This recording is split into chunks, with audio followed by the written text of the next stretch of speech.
to this now. Some parties that were contesting the 2021 municipal elections have expressed concern about voters' names not appearing on the voters' roll. The efficiency of the voting management devices has also been questioned, with some even saying it slowed down the voting process. Let's bring in political analyst Sanet Madonsela from the Free State to talk more about elections disputes. Sanet, thank you for your time and good morning to you. Where do we start with elections disputes? There have been quite, a variety of them. There have been quite a handful of them, from the perspective of the voters to political parties, some even questioning the credibility of the 2021 local government elections. But starting with just the online system that the IEC had been so confident in saying they would definitely run smoothly, what's been your observation throughout these elections on them? Thank you so much for having me. So one of the things that always needs to be taken into account is that parties and individuals who run for the elections have to adhere to the electoral code of conduct.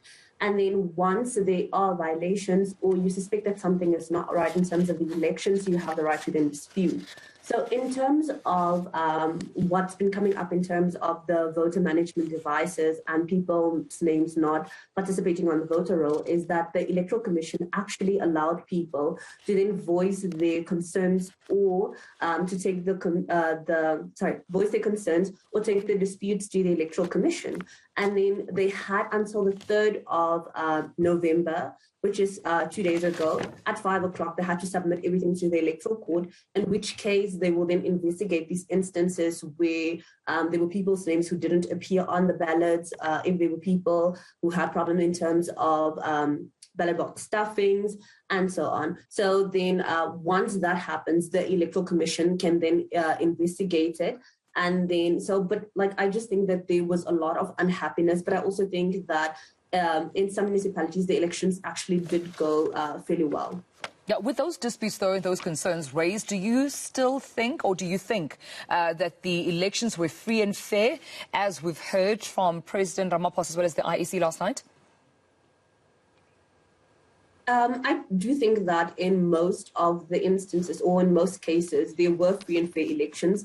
I think that the ones that were regarded as not had disputes that were raised, and those were then taken to the Electoral Commission or the Electoral Court, in which instance they will deal with those. Those were the case of eThekwini, where there was ballot box stuffings. I think there was an instance or concern raised in Cape Town. There was another concern that was raised in terms of KZN. So in terms of those cases, they will be worth on a case-by-case basis. But I do think that it would be dangerous to say that the elections weren't free or fair, free and fair, if you have no proof to substantiate such claims. Because if you do look at the Electoral Code of Conduct, you then have to work with the police and the authorities involved to investigate this matter, to provide as much evidence as possible so that they can investigate the elections. Because in instances where you do say that elections weren't free and fair and you can't present the evidence needed, it does have the ability to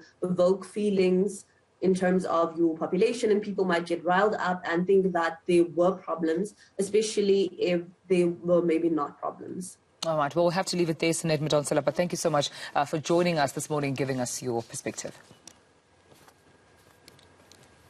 All right, let's look at something a little close to home and move away from politics as well.